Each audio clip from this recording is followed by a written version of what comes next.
This episode of The Gaming Outsider is brought to you by VII Racing, the home of the best heavy-duty gaming chairs. I can tell you from personal experience that I've never sat in a more comfortable chair at my desk. VII Racing has chairs for gamers of all sizes, too. As a Gaming Outsider listener, you can get 20% off your purchase using our promo code TGO at ewinracing.com. VII Racing, the best gaming chairs out there. This is Darren DePaul. You may or may not know me as a voice in some video games you may or may not be playing. And right now, you may or may not be listening to The Gaming Outsider. Roll the theme song. There may or may not be a theme song. On this episode, Alyssa and I tell stories about what got us into video games, and we learn what got our community into the medium as well. We also discuss this week's news, such as the Switch 2 rumor mill and E3 dying yet another death. I also played Final Fantasy VII Ever Crisis, a game I wish was a lot better than it is. This is The Gaming Outsider.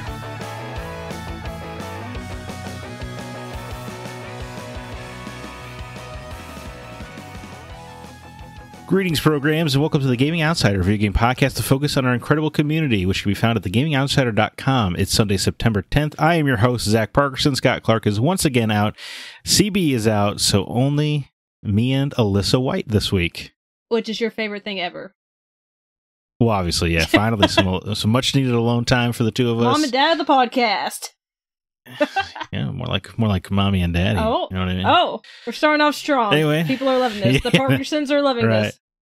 Now that everyone shut off the podcast, yeah, Scott's in the woods. I think he's getting drunk with a bunch of dudes up there. Oh, that sounds like a blast. Yeah, I think he's up there with Aaron Peterson from the Hollywood Outsider and some other folks. And then CB is probably saving somebody's. Yeah. Though I bet he wish he wasn't. Probably. I bet he wishes he was playing Starfield. Yeah, that he could be, on hour 100 of Starfield by now. Yeah, how are you doing this week, Alyssa? Gaming wise, or just generally? I think I meant, or I hope to find out about your gaming wise soon. Well, but more generally. Okay. Gaming wise, I did start Starfield. I'm about 5.5 hours in. I've barely touched the main story. Okay. Well, how are you feeling about Starfield? I hate the space combat. Okay, good start. Good first impression. I've mostly been in New Atlantis, just doing side quests, which I know people say rush the main quest. Don't rush the main quest. So I'm just doing whatever I want to do. Yeah. I just keep finding side quests and I keep getting distracted. And I just have poor Sarah just running after me the whole time. Oh, so yeah, Sarah Morgan? Yeah. She seems nice. She does, yeah, she does seem nice. Yeah, but are you actually enjoying like the combat and the exploration and whatnot? I haven't had much combat because, again, I haven't really touched the main storyline so far. Right. I've enjoyed the side quests I've done so far. Trying to remember what class I chose. The Industrialist? The name of it? Yeah, I don't really... It was like the background you pick or whatever? Yeah, the background. Because you could get charisma, lockpicking, and something else. So I chose that one. And I've lost 2 persuasion battles. I'm just not as charming in the game as I am in real life. Yes, very charming in real life. I think the persuasion mechanic is very interesting in this game. It is, because you have the 1, 3, 5, and then if you fail, then it hurts. Right, you just have it feels more like a battle of wits than most games with persuasion, which is pretty fun. It is, yeah. And then there's some characters, when you're trying to persuade them, you're like, I want to punch you in the face right now, but I'm trying to persuade you to do something for me, so I gotta be nice. Right, yeah, no, So my experience, if I may interject with Starfield, sure. The first, I went through the main quest as much as it took to like join Constellation or whatever. Then immediately I went to the Wild West planet. Of course. Yeah, and I talked down a bank robber through persuasion. It felt pretty cool, and I joined the Freestar Rangers because you had to like do a mission for them to join basically, and that had plenty of combat if you're looking for that.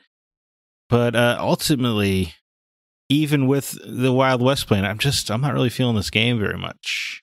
Yeah, it is. I don't know what the right word for it is. It's definitely confusing with some parts of it, especially not having like a map for where you're at. I mean, of course you have your guide that tells you go to here for the objective, but a lot of my time spent has been running around the town just trying to find a specific store or something so I can buy Digipicks. And I'm like, where the hell are these stores at? See, now I actually kind of like that it has a terrible map because it makes me look at the environment. That's true, and I yeah. kind of appreciate it's a little bit of that Morrowind energy that I enjoyed that game for. But I think just for me, I can see that this game is great for the people that are going to love it. Mhm. But as I predicted when people were talking about it, especially CB and Scott last week, Yeah. and it became clearer and clearer that this is really just a Bethesda game with a different setting. Oh, for sure. Yeah. I had a feeling it was not going to be for me, and it's really not. I just don't like the way they build their worlds. It's just not for me. And that's fine. All. That's perfectly yeah, fine. You playing it on Game Pass? Of course, yeah. That saved you. Yeah, no. that's true. Well, if it had cost even $20, I don't think I would have paid for it because I just was too confident I wouldn't like it. But yeah. thank God for Game Pass. I think I'm going to try a couple more hours just because it's to be a space cowboy, essentially. Of course. Live out your dream. See a space cowboy. Yeah, but I picked the bounty hunter background, and then my that sounds traits. appropriate. I'm a wanted man. And my traits, and I forgot to mention my trait. I picked the adoring fan trait, and oh my gosh, he is annoying. I'm like, why did I do this to myself? He's following me around, saying I'm like the greatest thing ever. I'm an angel. He's drawing me, writing about me. I'm like, this sounds like the guys in real life. That's a joke, by the way. You have your own little stalker. Yeah, no, I picked the wanted man, so it felt appropriate, and then a Freestar Collective guy, and then I picked the one where I have parents because I was like, man, what other video game do you have parents that are alive in? That's true. Yeah, that's true. So I felt unique, and I did visit my parents on New Atlantis. How are your parents? Are they lovely, or are they just despicable human beings? No, they're super lovely. They refuse to move. I try to because they take 2% of all the money you earn. Oh, yeah, like parents always do. Yeah. Right. and so I tried to convince them. I was like, why don't you guys move somewhere that's, cheaper? And they just wouldn't. And I was like, yeah, typical stubborn parents. Yeah. And then mom was asking about, because Sarah Morgan was with me. She was asking like, ooh, who's this little lady friend? Oh, yeah. Yeah. So yeah, no, it was definitely endearing. There's stuff to like about the game. It's just, I don't care about exploration in a Bethesda game, and they're kind of based around exploration. Oh yeah, for sure. And if that makes sense. Yeah, many different characters doing side quests. Yeah, that whole shebang. Yeah. Whereas I do like the ship combat, though. I like redirecting my power. I think that's fun. I don't know how fun it would remain, under 60 hours or so.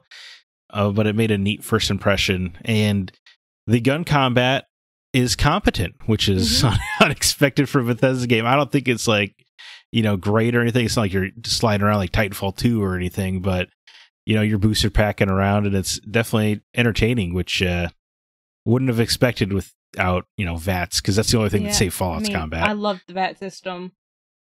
Of course, yeah. I wish that was a trait or a perk you could get. I know, that would be so great. Yeah. I know. Oh, you know what? I'm sure Scott and CB talked about it, but I actually really like the level up system where you pick your skill point, but then you have to complete a challenge in order to be able to put another skill point into that category. Yeah.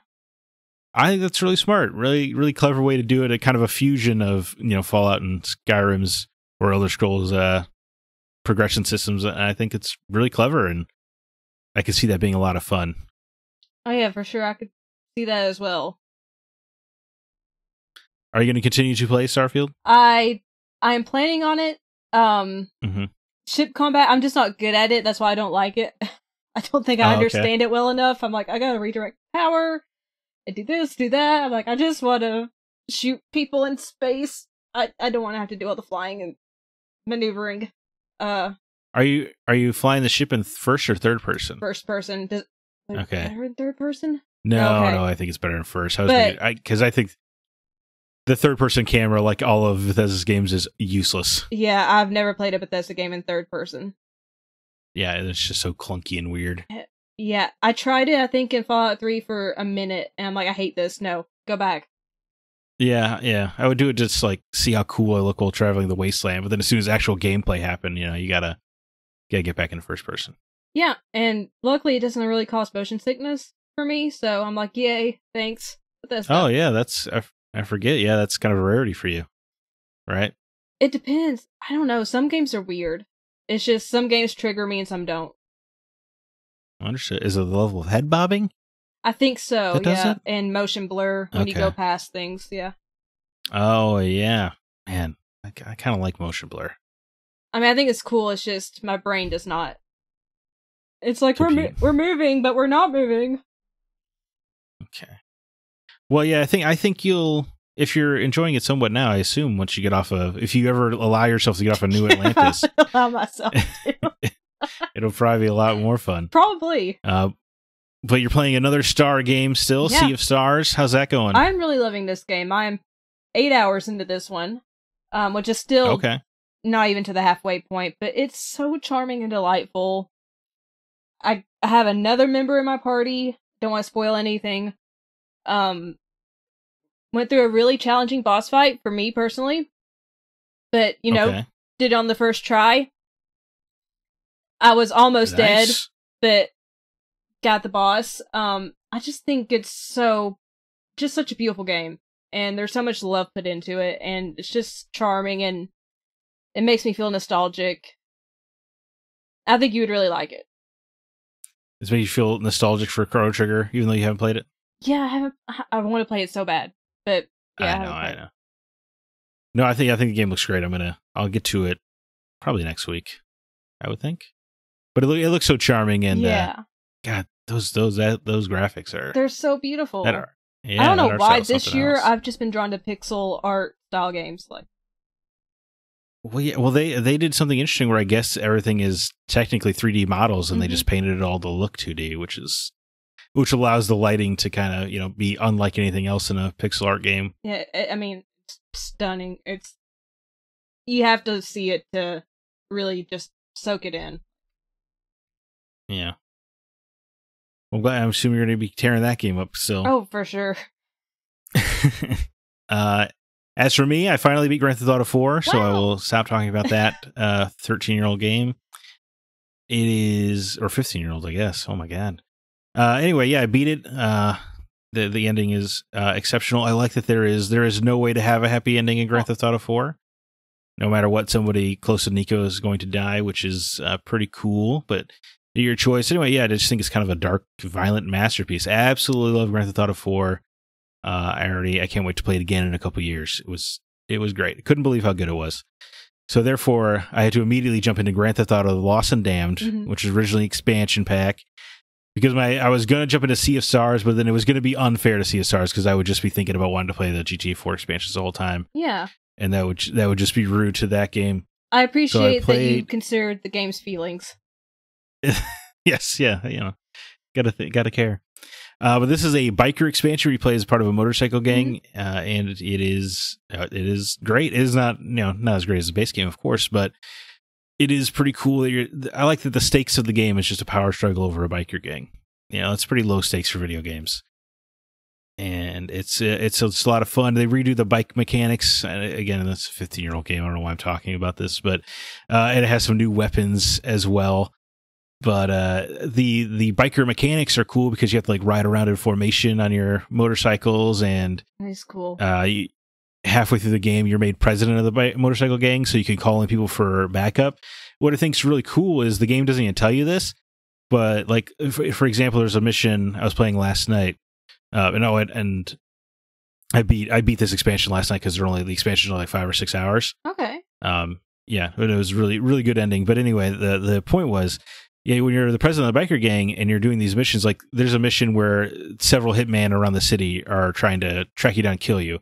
And your mission objective is basically to hunt them down before they can hunt you down. Because, if they gang up on you, it's going to be pretty tough to survive Yeah. on a motorcycle with 4 cars. But if you call your biker gang for backup, they'll set up an ambush for you. And now your mission objective has changed into getting to the ambush alive. So that way they can kill the mafia for you, basically. Okay. And I just thought it was neat that the game doesn't really tell you that you can just completely change mission objectives with a phone call. That is really cool. Yeah. Or you have to escape this museum because a drug deal or a diamond deal goes bad. And you have to shoot your way out on foot through the alleyways. Or if you call your biker gang, they'll have a ride ready for you. So it makes it a little bit easier. And it's just a cool way to make you feel like you're really part of this gang. It's a lot of fun. Can't wait to jump into the Ballad Gay Tony. Surely we'll have that beaten by this time next week. I need to play Grand Theft Auto 4. That is a mark on my gaming resume there. Yeah, I think it has aged fine. The shooting is not going to feel very, exceptional by today's standards, I guess. Yeah. I like it because it's a slow kind of pop and stop gun combat thing. It makes it, because GTA 4 is really trying to go for realism above all else. Mm-hmm. And it really does kind of feel that way, in that, one or two bullets is going to kill most enemies. Or if you shoot them in the legs, they're going to fall down because their leg hurts, and then they'll limp around the battlefield. That's awesome. So they is don't pretty, feel like bullet sponges. Yeah, or they'll be, if you shoot them enough, they'll just like be on the ground begging you not to finish them off, basically. Oh, that'd be... Oh no, I feel bad for them. I still gotta do it. Well, it's cool. You totally don't have to. No, they're considered out of the fight. Oh, okay. And if you let them get up, they'll just limp away and try to run away and stuff. It's pretty cool. But then the last thing I've been playing is finally, it's a momentous occasion, because I've been talking about this the entire time I've been doing this podcast. I know you have. The Legend of Heroes games, I've always been fascinated by. These JRPGs that are almost like an MCU kind of deal, because they're building one story together across different parts of this continent. There's a bunch of different arcs, and it has a new cast with each arc, but characters, the games all talk to each other, and characters might appear in one, etc. But I finally booted up The Legend of Heroes Trails in the Sky, the most generic name for a Japanese role-playing game ever. And I've been playing it I've been trying to play it like while falling asleep or on break at work instead of scrolling Twitter. Yeah. And it's been, I think the biggest word I would use so far is it's very charming. It's very endearing. It's very kind of slice of lifey so far. I'm about 6 or 7 hours in. So it is quite possibly the slowest burn intro to a game I've ever played. Because you're really not doing, you're like, your dad is this famous bracer, they're like the peacekeepers of the realm, kind of like roving Jedi, I guess. Okay. And he's like a super famous one, but he has to go away on business, so you have to take over his jobs around your hometown, essentially. And it really is just like 6 hours of going to the farm to protect the pigs, and then you go back and you cash in, and then you go to the mayor's house to help him find this thing he misplaced. It's really small stuff. It would probably bug a lot of people, but it would probably bug me, honestly, if I wasn't playing it in like 15-minute bursts. Especially because it's about 80% reading. Very, very little of it is actually combat or exploration so far. I'm like, slice of life, 80% reading. Oh my gosh, it sounds great. It is. I appreciate the slow burn. Well, and because they're doing things where this character shows up, like this journalist that you're helping, he needs to take a picture of a landscape or whatever, of course, to do a report, and you escort him there, and then you're like, okay, that was fun. But then like he comes back like 3 hours later when I go to the next town, because he's on another assignment, but he's got a tip off that helps you on the mission you're doing there. So it's like, yes, it's a slow burn, but at least these characters seem like they're going to pay off later. They're planting seeds that will sprout into stories. I like that metaphor. Well, thank you. And I will say, though there is not a lot of combat, I actually like it quite a bit. It combines Final Fantasy Tactics kind of grid-based combat with more turn-based regular Final Fantasy combat. So it's like a turn-based RPG, but positioning really matters, because you can have area of effect attacks and stuff like that. And where you put your characters, you don't do any extra damage by getting behind anybody or anything, but positioning is important, which is not usually a consideration in a turn-based RPG, especially not one that's somewhat more casual like this. But I do like the combat quite a bit, so I'm sure I will have more to say as this progresses, but I'm happy to just finally be starting this. I'm happy for you. Well, thank you. It's been a weird, I had to look back on when I learned about this game, because it was definitely a Jason Schreier article, but he wrote in 2015, so I've been thinking about playing these games for 8 years. But it's always so daunting, because it's like 10, 60-hour games, That's been my struggle as well. It's just, it's a real mental hurdle. But I'm like, you know what?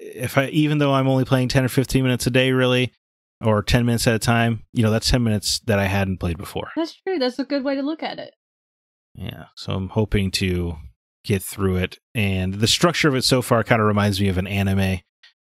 One that I can stand, though, because nobody's screaming out their battle attacks and stuff. That drives me nuts with anime. But especially because of the way that's like these little 20-minute episodes, basically, going to the farm. It feels like that would be one filler episode of a Hunter x Hunter arc or something. Actually, I'm only 2 episodes into Hunter x Hunter, but Okay, yeah, I don't even know if it's the Alyssa senses tingling when you said anime on top of the slice of life and 8% reading. I'm sold. Yeah. I think you would like this game quite a bit. I like Estelle, the protagonist, a lot because for several reasons. One, she's obviously been spoiled by her dad, so she's a little bit of a brat, and she's a little naive to the world, and that's just kind of entertaining. And she's already grown a little bit in the 6 hours, so it's obviously part of her arc, but I don't know. I just think it's kind of refreshing for a female main character to be sort of a brat. And then also she has no idea how famous her dad is because it's just dad to her. Yeah. So every time you run into a character and you're like, I'm Estelle Bright, and they're like, oh my god, are you Cassius Bright's the guy who did such and such at the battle and saved 1,400 lives and killed 20 men in a minute? And she's like, what, Dad? It's really funny that he's this total legend. She has no idea. But anyway, that's enough about that. Why don't we jump into some contemporary information by jumping into the news? Okay.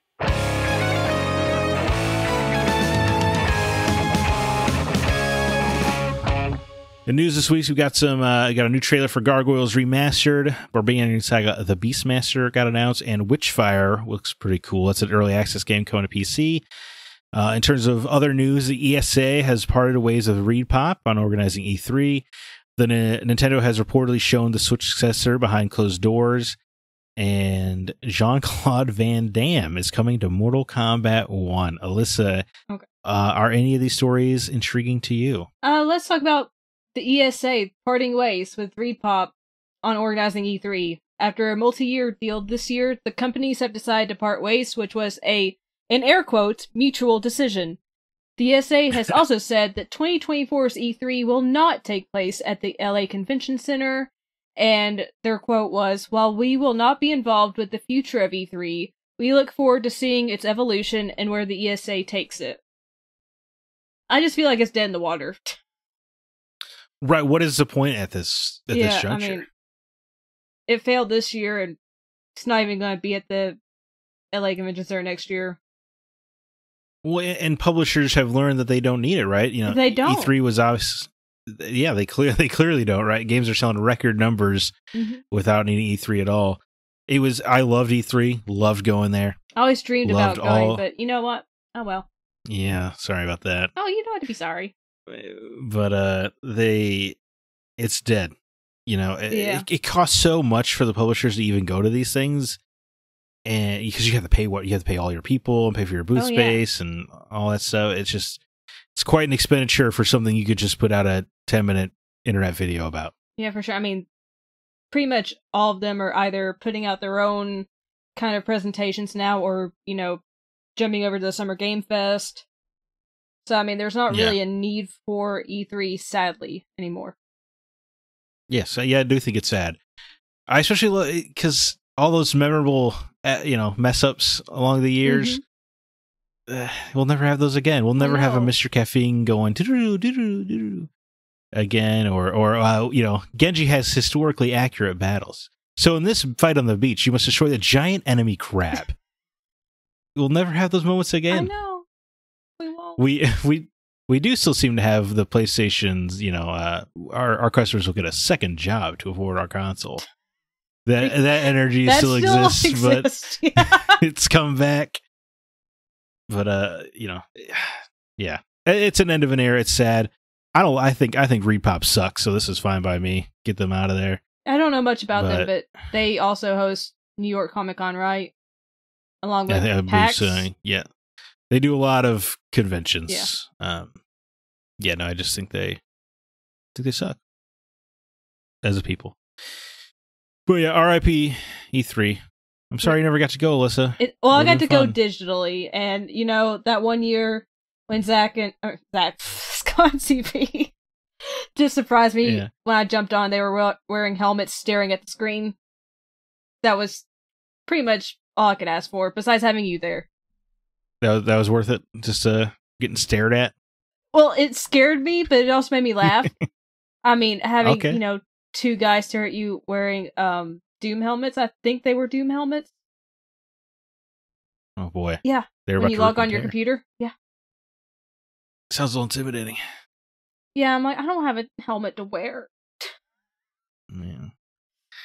Yeah, I don't know. The Nintendo Switch successor being shown behind closed doors seems to be real because both Eurogamer and Vegan Chronicles are reporting on it. I'm not a big speculation guy, as is well established in the history of the show. I just don't think rumors do a lot, but this one, I guess, does feel important enough to talk about. Certain developers were invited to closed door demos of what the new hardware is. It used a improved version of Breath of the Wild with a higher frame rate and resolution than the original game. NVIDIA's deep learning super sampling upscaling technology is being used, I guess, to make games look better. Ray tracings and visuals are supposedly comparable to Series X and PS5. I do not believe that. I don't see how it's not the same. Yeah, no, I agree. So it's not the same horsepower because it's portable, and Nintendo hasn't, of course, hasn't made any official comments, but they plan to release it late next year. I think we kind of all can agree that fall 2024 makes a lot of sense for the Switch too. Oh, for sure. When did the Switch come out originally? Spring in 2017. Okay, it's been almost 7 years. So yeah, and that's fine. It's hard for me to believe the idea that this is as powerful as a Series X or PS5, not only because it is portable, because the Switch is comparable to a PS3 in terms of power. Yeah. And I just can't see them jumping to console generations whilst being able to keep the hybrid model, because obviously the hybrid model is what's making this the second best selling console of all time. Oh, of course. I mean, being able to take it traveling or, I guess to work if you have time to play during work. Right. Well, yeah. Or if someone else is watching the TV and you want to play on the handheld, it's great. Right. Yeah. No, I definitely mostly play my Switch in handheld mode. I don't think Nintendo's games don't necessitate being on a TV for me, whether it's Mario or whatnot.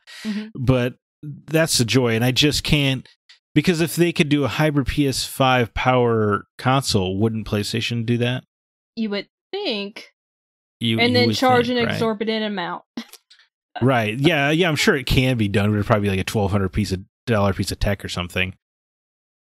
Where you'd have to get three different jobs. Right. Our fans will love supporting us by any means necessary. So yeah, I assume it'll be the PS4 power and that, or Xbox One, and I think that'll be great. I'll love that. I'll buy that. Absolutely. Sure.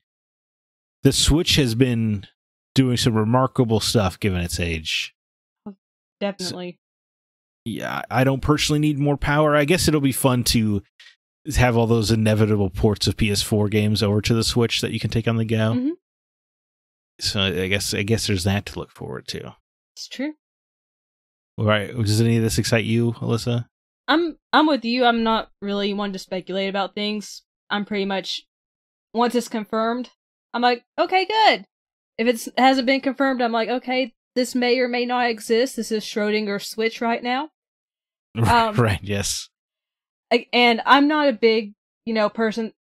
I'm not big on graphics. As long as it looks decent, I'm okay with it. So I'm not going to be like complaining if it's not, PS5 comparable.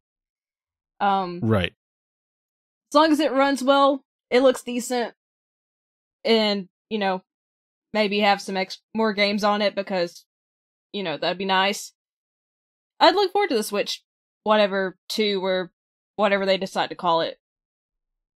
Yeah. Yeah, I'm not a big graphics dude either. I've been playing games from 2008 and a PSP game from 2004 lately, and I have no complaints. Graphics are just, there's a means to an end, really. It's not, of course I can be impressed by a beautiful game, don't get me wrong. Yeah, but it's what's inside that matters. Right, yes. I don't need to see every pore on Nico Bellic's face to understand the story going on, It's very true. Yeah, I don't know. Jean-Claude being in Mortal Kombat 1, I guess, is kind of funny. I don't think it super looks like him. The model they're using. I don't think it does either. I also I don't know. This is just so weird to me.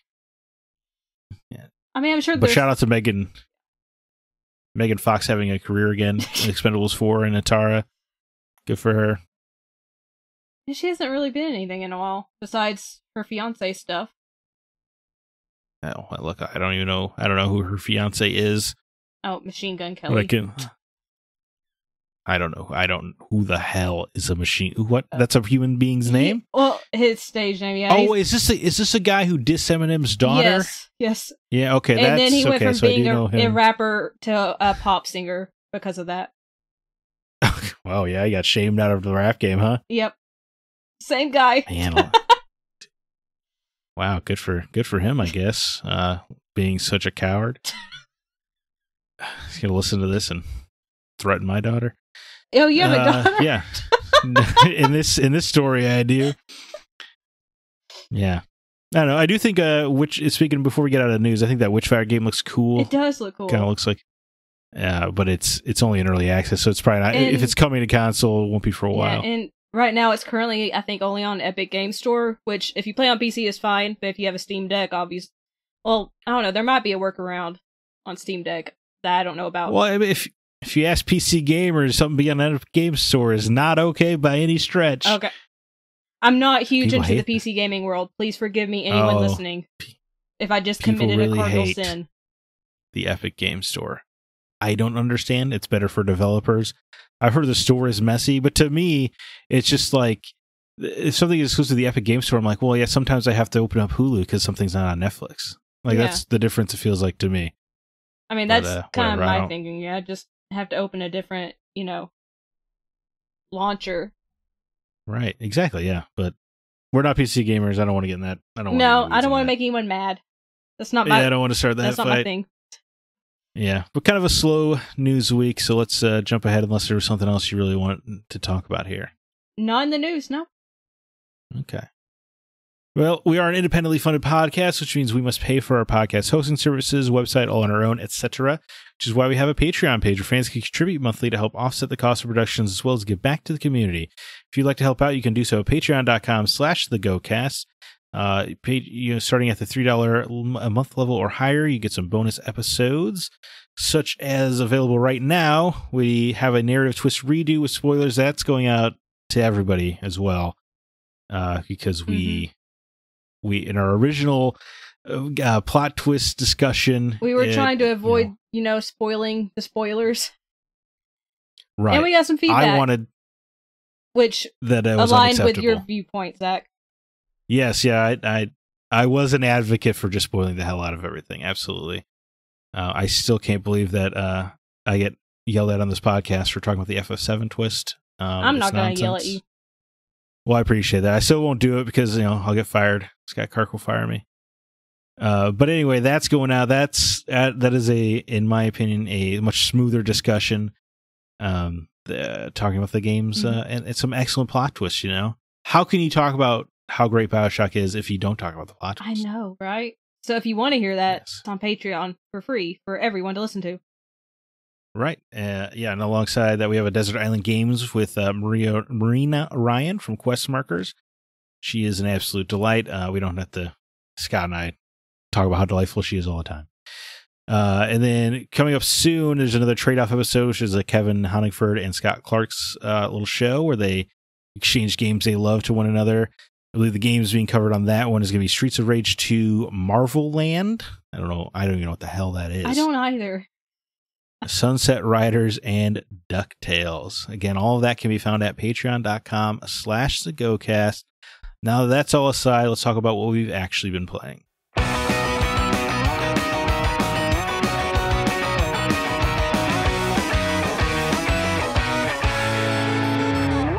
All right, so there are a bunch of new releases this week. Starting it off is Compass of the Destiny Istanbul, coming to PC September 15th.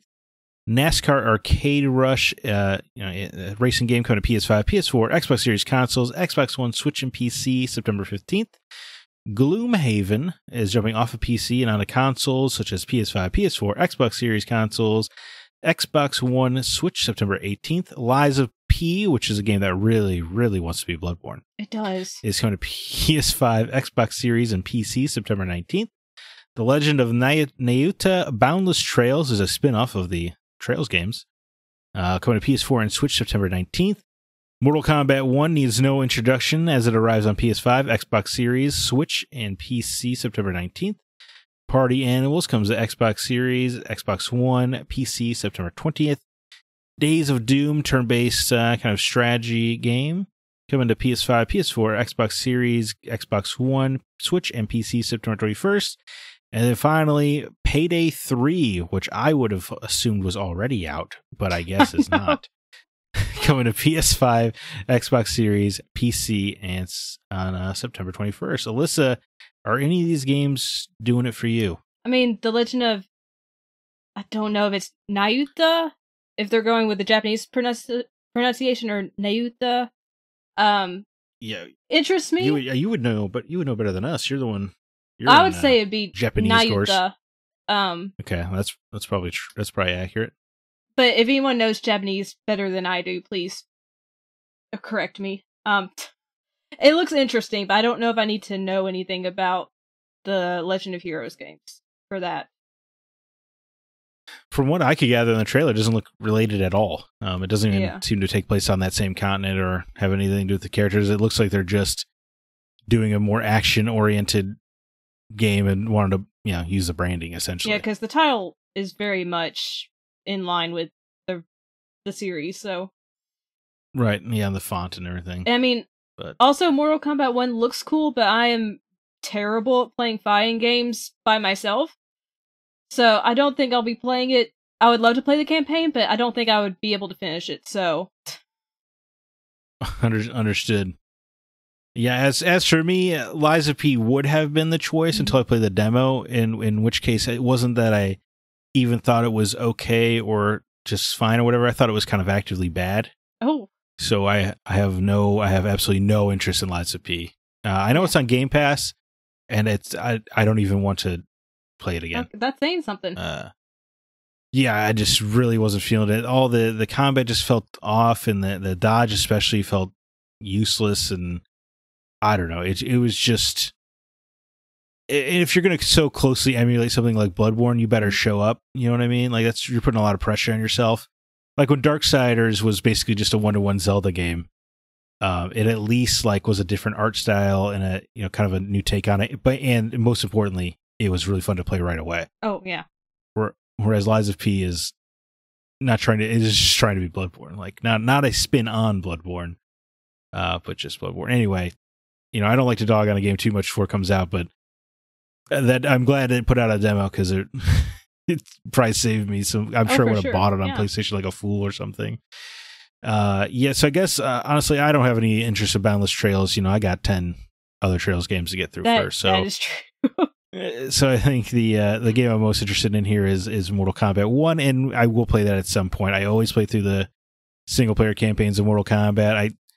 I don't know why, but I enjoy that dumb cheesy universe that they have. That just they don't care about continuity. I just wish I was good at it. I mean, I'm sure there's plenty of YouTube videos that are just the cutscenes, but I don't know. I enjoy playing through them just for the quick thrills. I love Sub-Zero. He's just such a cool character, freezing dudes and breaking them apart, or I love the fatalities. Yes, yeah, he has some fatality where he cut somebody open and then freezes their own blood to turn into a spear or whatever. It's awesome. Big fan of Mortal Kombat. And I love that as graphics get better, it just gets more disgusting. I know, I love it. Yeah, it's insane.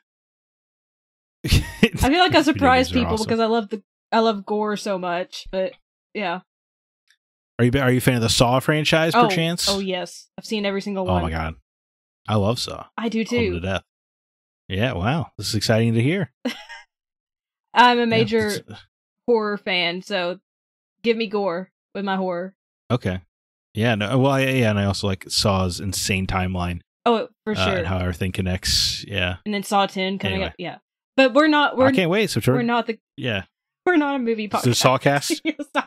I'll start a Saw podcast. I'll be your co-host. Yeah. I got a lot of thoughts on John Kramer. It's a very interesting story. We should start it. Okay. Yeah. Sounds like a good deal. And now we have peer pressure. So.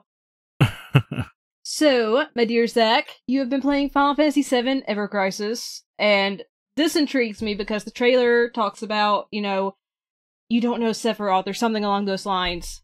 And the trailer itself jumps between graphical styles several times, but it looks so intriguing. So, does it play like classic Final Fantasy game, or is it more along the lines of the newer ones with the combat? Yeah. I mean, I was definitely with you on the trailers and stuff about how all the different graphical styles really were like, what's going on here? Mm-hmm. But in terms of the game tricks you at first, okay? Because at the first, 30 minutes or so, it opens up, you're just cloud fighting Sephiroth. It's everything everybody that loves FF7 wants. But then midway through the fight, impossibly, Zack comes to help Cloud. Okay. And kind of takes over. Then you play as him fighting Sephiroth, and he kind of kicks his little bum. And then it just, splash screen FF7, Ever Christ. She's like, okay, let's see what this is all about. And then it smash cuts to the beginning of Final Fantasy VII. Okay. And you're basically just doing the intro of Final Fantasy VII. You're jumping off the train. You're fighting the two Shinra soldiers. You're traveling around. You're kind of doing these random combat. And the combat itself, when you're exploring the map, you're chibi little characters, almost like the PS1 style chibi guys. Yeah. But then when you get into combat, it's like FF Evan Children level detailed characters. Okay. Yeah. Is that jarring, or does it just feel? No, it's fine since it's so separated. Yeah. It's like, it's fighting time. And then the combat itself is, it's kind of like a simplified turn-based game. It's going to be familiar to anybody that plays any of these collect-a-character mobile RPGs. Mm-hmm.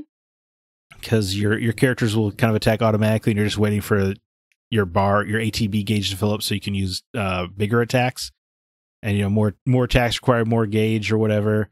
But the game, there's an auto battle function. It's not a super in depth game. None of these mobile RPGs really are, because they're meant to be casually consumed. But that aside, you're walking around. You got this Japanese full voice acting going on. Okay. You're clicking through, you're doing the story, you're like, yes, I have done this intro 19 times, I do know it, but but it is nonetheless interesting. And then but then you reach the end of the first chapter, and you get splashed with 4 video ads for stuff you can buy. I was gonna wonder, 6 different, I know, I looked on the iOS store, it said free. I'm like, where did the microtransactions and stuff come in, the ads? Because there's no way they're not profiting off this game. No, they're definitely trying to get some money. There's like 3 or 4 different currencies to collect, and there's all these weapons you need to upgrade with your currencies, and here's your dailies, your weeklies, your monthlies. And don't forget, not only are we going to keep throwing you video ads on what you should buy, but here's a season pass, $12.99 a month. $12.99 a month. The seasons are 1 month each, and they're $12.99 for the season pass. Utterly insane. That seems like a steep price. Right, but people, mobile gamers, right, I guess have proven time and time again they'll pay it. I think Marvel Snaps guys also has a monthly battle pass that's $10, which is crazy. And then you can still play through the chapters. There's 3 different categories of story right now. My understanding is there will be more, where it's either FF7, FF7 Crisis Core, or The First Soldier, which was the Battle Royale game from a couple years ago. I don't remember this game. Yeah, it was a mobile-only Battle Royale. Oh, okay. I did play it. It was actually pretty fun. But and that story is kind of being remolded into this turn-based sort of style. That's the one that's exciting, right? Because that's the one with you get to learn more of Sephiroth's backstory. Mm-hmm. How infuriating that! Hey, you want to see young Sephiroth? What who's about? Mobile game only. Gotcha. Yeah, that sucks. Yes, it's quite terrible. The game's obviously focused around gacha pulls. It's the progression reminds me a lot of the Nier mobile game, which I also couldn't play for very long. In that you do these little story segments, and basically you just need to make sure your total power level is high enough to clear the mission, because these mobile games don't have actual depth. If you don't have the number requirement on power, you're just going to lose, and if you're above, you're just going to win. Right? There's never any strategy to these games. Yeah. And that's fine. That's not what they're for. I understand. But I was naive in my hope that maybe this game would do something different, where every month there's a new story chapter coming out. Maybe they'll just charge you $5-10 to get the story chapter every month or something like that, which is excessive on its own, compared to other things you can spend $5 or $10 a month for. But at least then I could be like, you know what? That's the price of a comic book to get a little bit more of this FF7 story. You could something like that, but the way the game is structured, I don't think I'll be playing any more of this. I was foolishly somewhat excited for it. I had a little bit of hope. I should have known this was Square Enix mobile. What am I thinking? But it's just so greedy, and I don't understand why these mobile games need to be so aggressively greedy. Because I haven't hit the wall yet, but there will inevitably be that wall where you either need to just grind for 30 hours, or if you just give us $7.99, we can get you the gear to get past it right now. And I hate it. It's just not a fun structure for a game, and I think it's especially infuriating here because there is story that I want to see, and I want to see it restructured. And I think the monthly the delivery platform is kind of a fun idea, but I just can't. And if you're like, you think, I felt like in the advertising, they really played up how this was bringing like all of FF7's story into one place, which is somewhat true. But like in the FF7 portion, each story chapter that you're playing through is so like, the first intro is going up to the front door Shinra basically, and the second chapter is you running into Aerith, and that's like an hour and a half later in the game. Like they're just jumping through stuff is what I'm trying to say. Okay, so skipping over a lot of stuff just to get to the bigger points. Yeah. You basically walk over to the Shinra door, they skip you to fight in the Scorpion tank, and then you just skip all the way to fighting Aerith. So I'm just saying this is not really. If you were hoping that this might be a substitute for playing Final Fantasy VII, I think you would be sorely mistaken. It's kind of like it's the Cliff Notes. So I assume the Crisis Core will follow a similar kind of Cliff Notes thing, and the first Soldier, I guess, might be more fleshed out because they're basically just inventing that story. Yeah. More so, yeah. But yeah, I don't recommend this to anybody. I just feel like there's an easier way to make money off of mobile gamers, but maybe I'm mistaken. I don't know. Like, could you see this appealing to anyone? No, I'm sure. There's, obviously all of these gacha games are highly successful, right? So there is a huge audience of people that love these things. And I am just not one of them. I enjoy the gacha mechanic of not really knowing what you're going to get. Yeah. It's got a little bit of that slot machine excitement, I guess. But it's just for me, it's and then you have to upgrade them all, and then you have to make sure your power level is high, and you got to use this dumb looking sword that you don't want to use because it's the one that'll get you past the gargoyle you got to defeat. and it's just if it wasn't able to successfully stay with a mobile Nier game, I don't think any mobile game is going to have any shot. That says a lot. Yeah. And it's just these games are just designed to be not fun. They're like intentionally structured to be annoying and to make you pay money. Right. And I guess if I had more money than sense, I would surely play more of these games, but I'm glad you have a lot of sense, so. I sure do. Not in the bank account, but up in the noggin I do. Yeah. That's FF7 Ever Crisis. Just don't bother. I mean, if you're a Final Fantasy VII diehard like many of us are here at the Gaming Outsider, check it out, I guess. I don't want to it is a free download. It is free. It's a huge download, by the way. I didn't look at the size. Game. It's like 6, I think it was like 6 gigs or something, which is big for a mobile title. I mean, yeah. But it is gorgeous. I mean, you've seen the trailers. It looks pretty console level if you care about the thing. But yeah, disappointment. But I blame myself for the disappointment, not Square Enix. They've only ever said it was a mobile game. I was the one who was hoping it was something a little bit different. I think, I don't know. It's still a bummer though when you get your heart like you think it's going to be something and it doesn't live up to that. It's always a bummer. You're such a sweetheart. I tried to be, and you deserve it. Oh, thanks. But that's it in terms of new releases. I assume things are quiet in the wake of Starfield still. Yeah. Not a lot going on besides a lot of space stuff. Yes, yeah. It has consumed the discourse, as it were. But if you want someone to talk to about Starfield, you can hop over to our Facebook at facebook.com/group/thegocast. And you can hop over to our Discord where a bunch of people are always chatting it up. We got some new users over there, Slashman and Lindsay. You can find a link to that in our show notes of every single episode, as well as on our website at thegamingoutsider.com. The Discord is a lot of fun. You can see some interesting pictures of Starfield. Oh, that people for are sharing. sure.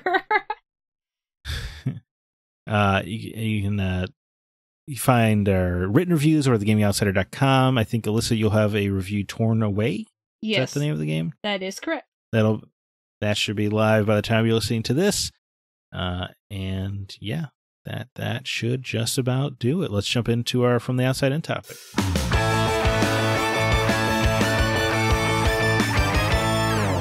All right, this week on the Gaming Outsider, we want to talk about our, origins. It's another suggestion from the community.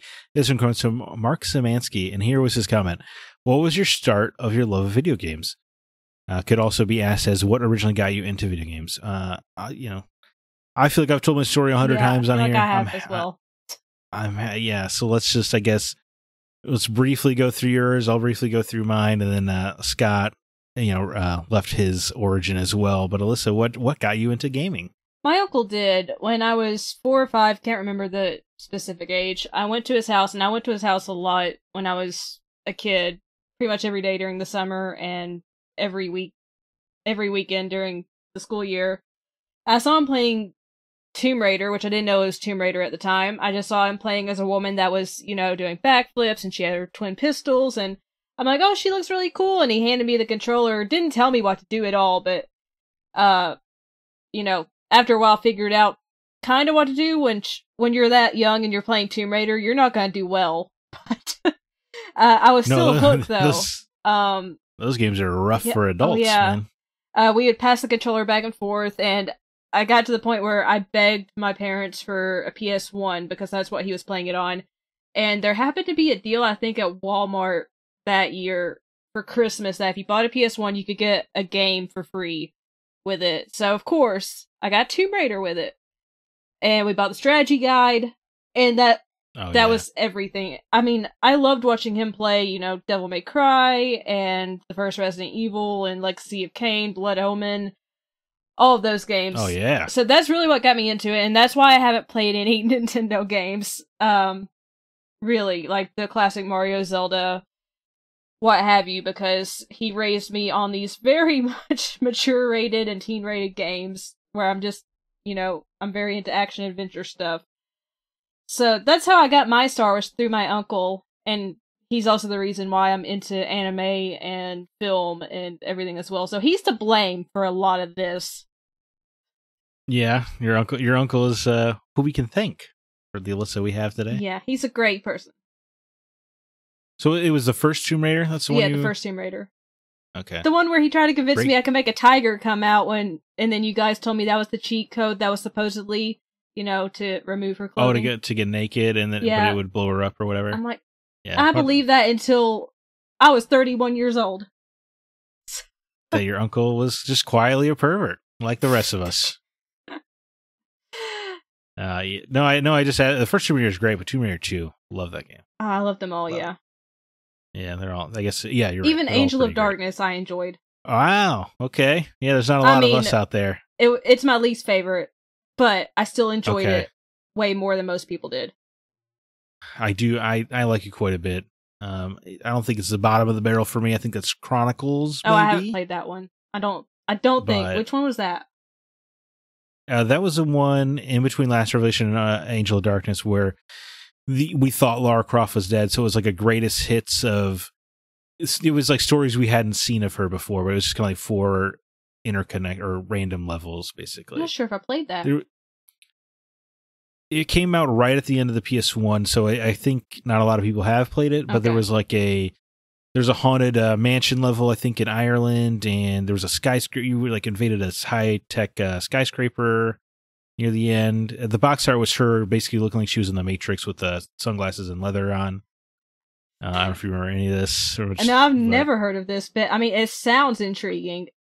I'm like, but it's certainly not bad. I just think Angel of Darkness had so much potential that it's hard not to love it for what it was trying to be, even though, like you'll end a level where she's in her jacket and glasses or whatever, and then you go through a door, and then all of a sudden she's like in a totally different costume, and she's talking about how like she barely survived to get there, and you're like, So you just cut out an hour and a half of this game, I guess. It's pretty jarring, but and they threw in a potential love interest in that one as well. They did, yeah. Curtis Trent. He was meant to get his own game, of course. Never happened. Off topic now, but no, he was cool. I like his little glaive thing that he could throw around. His little disc. I remember that. Blades on it. That was pretty cool. And I kind of like the way that when you're just kind of like going to the cafes and nightclubs in the beginning of the game, he'll just be like in the background, but you don't actually interact with him at all. I don't think I noticed that. Yeah, that's just kind of a cool, environmental storytelling of he's obviously on the same case Lara is. That's cool. Yeah. It was pretty cool. Jumping to my actual origin, it's on my bio on the friggin' website, right? My grandpa was a big gamer. Oh. He loved games. I believe the story was actually me playing that NASCAR game on NES where you could play as actual pit stop members. I can't remember the name of it, even though Scott bought me a copy in box. But anyway, Bill Elliott's NASCAR racing, maybe? Anyway, I would play that a little bit, but then Grandpa thought that was unacceptable. You can't just jump straight to the new stuff. Mm-hmm. So he guided me through the Atari and all of his favorite games there, and then we would play the NES, the Super Nintendo, and kind of go through the era there. The first game I remember truly falling in love with was Outlaw, which makes a lot of sense. It does. But I used to play that game all the time because you could shoot through the environment to get to the other side, which is super neat for the Atari, especially. Cool. Yeah, it's because it was kind of like it was a 2-player shooter, but it was also little puzzle elements because you wanted to shoot your way through the environment. However, yeah, and then we would play through all the NES games that he thought were classics and Super Nintendo, and then we eventually got to what would be contemporary for when I was 8 or whatever with the Nintendo 64. Because Grandpa was a big Nintendo guy, and that's really when I started falling in love with games like to the next level. There's something about I know 2D games are popular, especially amongst Scott and CB and the like, mm-hmm. and I do love 2D games, but there's just something about exploring a 3D space where you can really feel like you're in the world that is just very immersive to me. And I think Ocarina of Time was probably the first game I was obsessed with. I was running around the backyard pretending I was Link. Oh, that's so cute. Stuff like that, or writing I would write little stories about, I wrote a little book when I was a kid about Ganondorf utilizing Majora's Mask. Aw, little goofy Zack stuff was like adorable. that. Aw, well, you're still thanks. adorable, but oh yeah. I guess I always wanted to be a writer.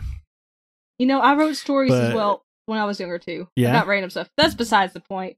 But yeah, I did that as well. I gave them to my friends as presents.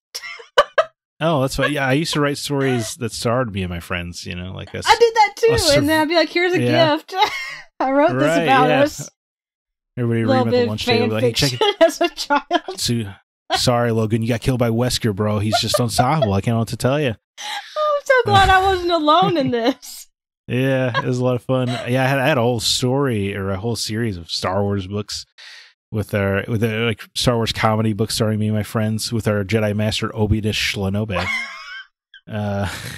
It's a real 12-year-old humor there. But anyway, yeah. So Zelda, I guess, was really me falling in love with it. And then I think, dude, there was something that happened with the PS1 and PS2, kind of like with Metal Gear Solid and Grand Theft Auto 3, where you're like, oh, video games are they're like movies, huh? And like I just fell in love with the way video games can marry interactivity with cinematic storytelling, and I just haven't stopped thinking about video games ever since. Really, I know, same here. Really, just constantly, yeah. So that's my origin story. Shout out to Grandpa. As Scott wrote in, do you mind reading Scott's origin story here? I don't mind reading it at all.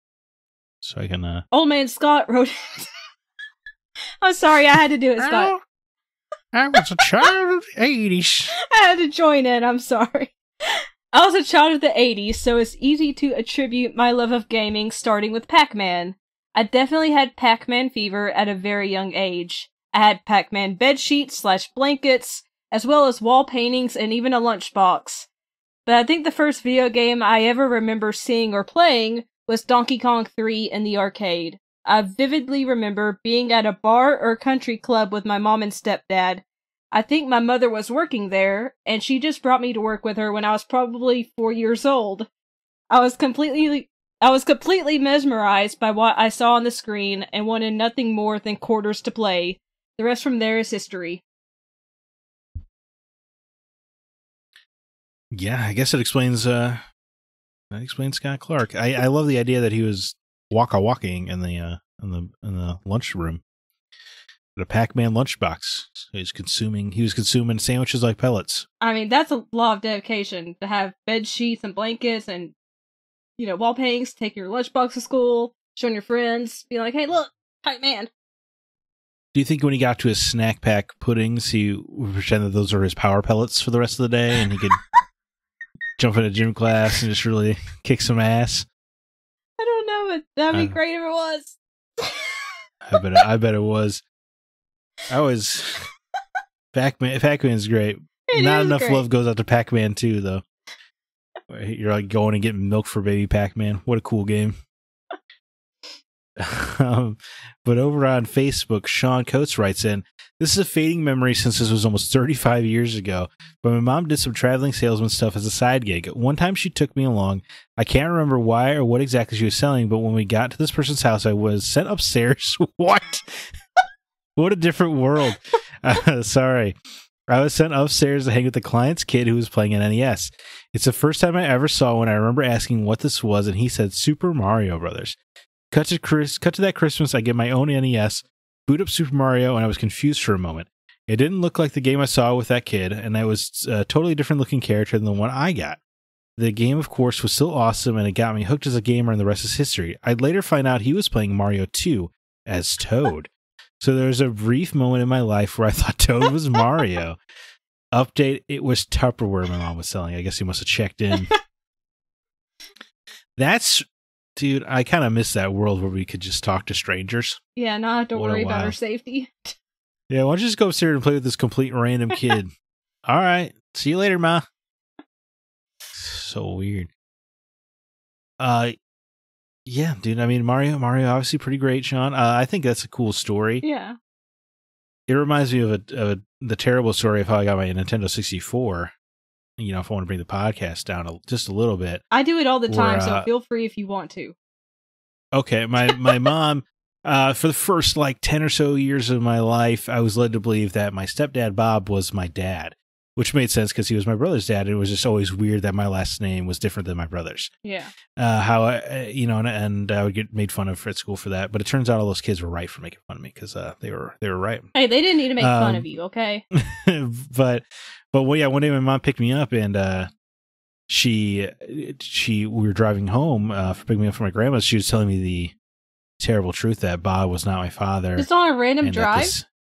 On a random drive. Hold on, she had it all planned out. She's kind of a sick genius in this way, because I was like, I'm like devastated. I'm kind of processing this. Doesn't make any sense, And it especially didn't make any sense because I lived with Bob for a couple of years without my mom, because she just dropped me off there one weekend and I didn't see her for 2 years. That's a whole other story. Oh, okay. Yeah, but so it's just, I mean, what a cool guy Bob was to just basically be my dad and never say anything and just kind of be awesome and never treated me any different. If my brothers got Game Boys, I got a Game Boy. There was nothing led to me to believe he was not my dad, other than the fact that I didn't look like him. But kids don't ever put that together. No. Anyway, we were in this car and she was telling me that my dad was not my dad, essentially, and that this other guy was my dad, and that we'd have to get a paternity test and all this stuff. I would later find out she was just doing this because she wanted the child support checks. Oh. Anyway, but she lays this on me, this devastating fact, and I can remember being in the car about to cry or try to process what's happening, whatever. She's like, but if you look in the back seat, there's another surprise for you. And I look in the back seat, it's a Nintendo 64. Oh, the bribery. She bought from somebody at work, and it has Shadows of the Empire, and it had a Majora's Mask and Ocarina of Time, and all the games that I wanted, that only my grandpa had, because my grandpa bought, every N64 game, of course, because he was Nintendo obsessed. But then, and I was just, because you're a child, you're just, all you're consumed with in that moment is I cannot wait to go home and play this Majora's Mask game. I've heard so much about it. Oh my God, my life is about to change. And so that's how I got my Nintendo 64, because she bought it off a coworker. And bribery, absolute bribery. But what a smart move on a kid, because kids got the memories of a goldfish, or the attention span of a goldfish, rather, because now all I cared about was playing Zelda. I'm like, cool, yeah, I'll meet my news ad, whatever. I gotta save the princess, okay? That's what's important here. Why do parents tell us traumatic stuff in the car? Because that reminded me, nothing video game related. My dad picked me up from school when I was 8. Just driving home. My grandma had been in the hospital, she had her gallbladder removed, and she had some complications. In the car ride home, he tells me she died that day. And I'm just sobbing in the car. Oh my God. I'm like, I didn't know I'd get me out of school. Because she had died that morning, and I was in school just like, la la la la la, having a great time. And then... I guess why waste the unexcused absence, I guess. I know. I'm like... That's why'd they pull that trick in the car? Parents, man, the origin story of all of our pain. It's true. Yeah, shout out to cars. Yeah, for, being traumatic places. Yeah, no kidding. Well, on that note, do you want to jump over to Discord and read the first Maybe comment? Maybe we'll line some stuff up now. Yeah. Joel Solinsky writes in, when I was a kid, my family would get breakfast at a cafe that had some games like Pac-Man and Deep Scan. My brother Mark would always take me over to play, and we'd go through a stack of quarters. That was 40 years ago. Never stopped playing. More Pac-Man. My mom loves Pac-Man. Like, she is dying to have a Pac-Man machine. I mean, I think Pac-Man's, fine. I mean, it was never my favorite, but I had fun with it. No, yeah, it's a fun game. It's just, I think if I was there at the time, I'm sure it would have rocked my world. Oh, yeah, for sure. Know what I mean? But, Pac-Man Championship Edition on XBLA, no, that game kicked ass. I never got to play that. Oh, boy, it was a ton of fun. Let's see. Thomas Bex here writes, in 1984, man, he knows the year. My dad bought a Commodore 64. It was the most magnificent machine I had ever seen, and it came with a cassette tape filled with games. It not only started a lifelong relationship with gaming, but it also ignited my love for the adventure genre because one of the games on the tape was a text adventure. Yeah, that makes a lot of sense. Everything I know about Thomas, that guy loves point-and-click adventure games, but yeah, maybe, that's cool. I always forget that the 64 games were on tapes, man. You know what? I didn't even realize that until today. It's just so cool to think about. The analog world is so much cooler than the digital one. I know. Yeah. Are you an adventure game fan? No, of course you are. I love adventure games. The Texas games, yeah. I rescind my stupid statement of asking that. That's not stupid. Question that I answered whilst asking. Do you want to get this next comment here from Mark? Of course. Mark Szymanski wrote in 1982. He also knows the year. My uncle had bought an Atari 5200. He had Pac-Man and Frogger. More Pac-Man. My parents saw how much my siblings and I loved it. However, we weren't a well-off family. I'm pretty sure they bought the Atari 400 from Big Lots as a family Christmas gift. It was the best gift ever, except for my sister, who received a nice balancing gift in 1983. I think the game that really sealed the gaming deal was Zingy. Zingy was a maze-like game where you had to connect the pieces together so that the power source could reach all ends. Even as a 6 or 7-year-old, having to think differently and solve something instead of just jumping from here to there really glued me to the TV. As I mentioned last week, the classics like Donkey Kong, River Raid, etc. were also a part of this. Other games that kept the thrill alive in my earlier years: Haunting starring Poltergeist, Zombies Ate My Neighbors, Mortal Kombat, and, of course, the Super Mario Bros. Games for the NES. Yeah, dude, shout out to Pac-Man. Yeah, igniting a lot of people's love for gaming. Dude, I feel it's so interesting to me that nearly every hardcore gamer I know comes from a family that was not, well off. My family was not well off either. Yeah, it's kind of a fascinating glue that binds. Do we all just need to save up to afford video games so we can escape our miserable childhoods? Is that what? That's probably why I am the way I am today. Yeah. I guess maybe not miserable childhoods, but our perhaps disappointing younger years. I don't know. Yeah. Just I feel like there's something there that binds us poor people together and with video games. Are you a fan of the River Raid, man? What a cool game. I never well, obviously I never played it. No. Since I started PS1. Well, Drew Ross writes in, I guess we're the youngest people that has anything to say on this topic. Yeah. Drew Ross wrote in, while I grew up in the NES, SNES, and Genesis, I didn't fall in love and get addicted to gaming till my late teens when the OG Xbox hit. Playing shooters like Halo 1 and 2, then getting into nightly online multiplayer with Rainbow Six 3, meeting a bunch of cool people online to play with. Plus great RPGs like Star Wars Knights of the Republic 1 and 2, Morrowind, and Fable. From then on, gaming has been one of my favorite hobbies. Drew, I mean, I love the original Xbox. That's such a high point in my gaming history, playing Splinter Cell, playing Orochimaru online all the time. Rainbow Six 3, I remember playing online. It's the only game I remember playing online where everyone took it super seriously, where they're like, you know, like 2 bogeys in the window.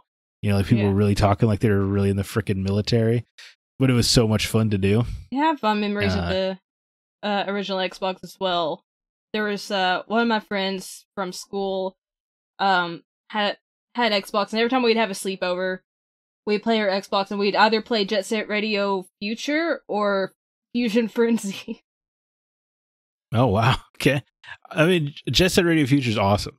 Yeah, we fought over who got to play that, which she usually had to play, the girl that owned the console, and she would take forever playing it and then get mad if one of us wanted to play it.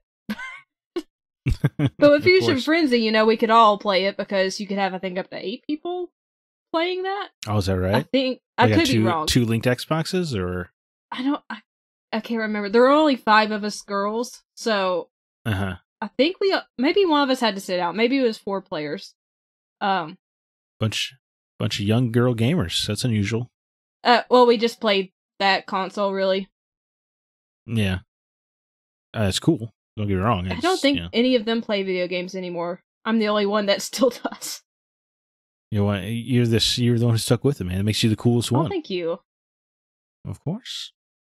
Yeah, the original Xbox is awesome. I had a PS2 first, and then by the time they had like a demo kiosk at Game Crazy, that I think it was like when KOTOR 1 came out. But they had like a Halo demo there. And I was like, well, I gotta, between Knights of the Republic and Halo, I've obviously got to sell my PS2 to get an Xbox immediately. Which is exactly what I did. There you go. Dude. Hey, those games are great. Halo could change your life. Sean Fuller writes in, I played a lot of video games as a child in the 80s, arcade games, Nintendo, etc. That lasted through the late 90s, but I was never really into them like I am today. I stopped for a few years and chose other things to chase. In 2007, I got myself clean from a 6-year substance abuse, and I needed an outlet to express myself. In 2008, my mom bought me a Wii, and I've been gaming ever since. I found freedom from the things that were trying to draw me back to the dark side. Video games are my one true love. I may not be alive if they didn't save me and my mind. Maybe that's why I never got addicted to drugs. I just always had video games. Yeah, same here. Yeah. Who knows? Well, the Wii, surprise. That would get you into gaming, hardcore, but everyone's got their own origin story. That's true. Makes us all unique. Yeah. And I'll take the next one, which is from Jacob Gunderson. I didn't start playing till I was about 7, and then I only had an NES to play. My neighbors had a Genesis, another friend had a Super NES, and the boys' club eventually had a PlayStation. At some point, I had an N64, and I loved it dearly. I was basically the N64 kid before I knew that was a thing. I was gonna blame games on PlayStation for the way I am, but thinking back, all I thought of was N64. With games like GoldenEye, Turok, Mario 64, Star Fox, Yoshi's Story, Banjo-Kazooie, Mystic Ninjas, and my personal favorite, Gex, I spent hours of my childhood trying to and completing most of these. I can't really tell what it is about Gex that had such an impact, but I quote it at least once a week, if not more. If I get too excited, I just keep quoting it. Everything I loved about games came from my N64 and spilled into other consoles and continues to hold a special place in my heart. Jacob must be stoked about the upcoming Gex collection, huh? I do remember playing the first Gex with my uncle. Is that the 2D one? I don't know. Maybe it wasn't the first. It was a 3D one. So whichever is the 3D one we played. Sorry. If my memory serves, the first Gex was 2D and then 2 and 3 were 3D. Maybe I'm misremembering. I'm probably very misremembering. Possible. I just know I played one of them with my uncle and it was 3D. But Gex is awesome. I can't wait for the collection. I don't have it memorized with quotes or anything. But, yeah, I don't either, but I am actually very intrigued by the collection as well. I think it's cool that it struck such a chord with Jacob, because I don't feel like that's a franchise that gets nearly enough love. Although I guess Square Enix must love it because when they sold all their stuff to Embracer Group, they for some reason kept Gex. They thought that's a property we needed to hold on to here at Square Enix. That fits our brand. But yeah, the N64, man, what a time. Turok 2, Star Fox, love Star Fox. Just an amazing era of video games. Brandon Lloyd writes in, I always played games, but I'd say my brother got me into them because he was older. I had a friend give me StarCraft that he stole from Walmart. Hell yeah. And that got me into PC gaming, but I've always been a console gamer at heart. That old friend has been in and out of jail. Well, if he was better at stealing, he wouldn't be in jail. I started with StarCraft and just went downhill. I mean, good for, you know what? Like, that's a real homie, though, right? He stole a game and then gave it to you. He could have, held it on. He could have flipped it. No. But then you could get in it. trouble, though, then. Like, just pass the crime off. Yeah. You think you're trying to frame Brandon? I watched too many murder mysteries, okay? Yeah, I guess so. Yeah. The case of the StarCraft. Amazing. No, I think that's an awesome story. I think it is, too. Yeah. What about over on Instagram? Unless you want to take our last comment here for us? Dexter Riley writes in, I remember getting to play an Atari at my cousin's house right before the NES was released. I was about 6 years old at the time, and I remember being absolutely amazed by Frogger and Pitfall. I would ask my parents to go back to play constantly. My parents ended up getting me a Nintendo that Christmas, and it was off to the races. All we had was Mario, but it didn't matter. I put a lot of hours into that. Accidentally discovering the first hidden warp zones, the first time I heard the underworld music, throwing that first fireball. It was all so intoxicating for so many reasons. It's crazy to think back to how I thought the Nintendo was such a technological marvel of human ingenuity compared to what we have available now, but at the time it was basically a magic box of fun. Yeah, well, they're all magic boxes. That's true. And, back in the day, I thought, the graphics on PlayStation 1 were amazing. And you look at it now and it's like, huh? Oh, I mean, they're still amazing. Just but back then, it was just like, oh, it looks so real. Well, yeah, back then you would see Solid Snake, you're like, oh my god, he looks like a real person. Yeah. But he's a series of triangles. Noticeable triangles.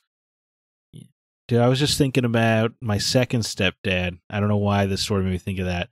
But shout out to him, because when he was trying to date my mom, he would try to get to her through me. So he would bought me a PS2 and a TV. Oh. So shout out to that guy. You're out there, Darren. I hated you. But, I love that you bought me a PS2. That was cool. Bribery didn't work, but I appreciate it. Yeah, probably worked temporarily, I'm sure. But yeah, thanks you for sharing that story, Dexter. Next week's topic is going to be pets in video games. I assume this requires Alyssa to be on it. She's always petting everybody. Torgle. Well, I mean, you just said everybody, so... Well, I'm not paying every human. Only the special humans to me. But every animal in games. Yes. I guess my point was that you love animals. That's all I was trying to get at. Take it however you need to. But yeah, you can always, we have all those social media outlets you can respond to the topic with. Or if you feel daring, you can give us a call at 347-746-2278. That's 3477-GO-CAST. If you want to, have your voice on the show, I guess. If you're brave. But that will do it for this episode of The Gaming Outsider. Alyssa, thank you for being my compatriot this week. I'm always happy to be your compatriot. I'm one of these weeks I'm going to have to do this alone. Yes. Yeah, you took the words right out of me. But thanks for everybody for listening. This was The Gaming Outsiders, produced by Kevin Honigford, and all the music you hear is written and performed by Grant Henry of Semage and Metroid Metal. You can find his work at semagemusic.com. Please be sure to email us if you have any questions or concerns. Our address is feedback@thegamingoutsider.com. Alyssa, do you have any parting words or recommendations for our listeners? I did watch Teenage Mutant Ninja Turtles Mutant Mayhem this week, and it was surprisingly fantastic. I didn't really know what to expect going in because I'm not the biggest TMNT fan. I was more so as a kid, but I've kind of forgotten a lot of the lore and just what happened. This is an origin story. The animation, very much inspired by the Spider-Verse movies. But, I mean, just the voice cast was excellent in this. And it was just such a delight to watch. You could watch it with your family, but there are definitely some references and jokes for the adults that will fly over your kids' heads. But it's just, it's just a fun time. I'm happy to hear. Yeah, I'm not a big TMNT person either. I feel like people of our age range, like I just don't think there was significant TMNT stuff when we were a kid to latch onto. Yeah, I just remember there being the live action movies. Right. Yeah. Well, those felt like too old for me, and then the 2003 cartoon would have been when I was too old for that. And yeah, I'm just not a big Ninja Turtle guy. I like the 2007 animated movie, like a CG movie. Yeah, I remember liking that one as well. Yeah, I thought that was fun. I only watched it because I worked at the theater at the time, so it was free. So I just watched every movie pretty much. But I do remember it being fun. I remember having a cool game that was based around that game or that movie because it was basically just Prince of Persia with Ninja Turtles. Okay. Yeah, it's hard not to get mad about that, or hard to be mad about that rather. As for me, I've just been playing video games. That's why I had so many games to talk about this week. Is books and movies and TV have just fallen by the wayside. I've just been trying to play some serious video gaming. I'll try to be more spread out in my life. Maybe after next week or something. But just playing a lot of fun games right now. Just do what your heart tells you that it wants to do. If that means putting books and movies to the wayside for a bit, that's okay. It's healthy to diversify your interests. I do that all the time. Yeah, I'm sure.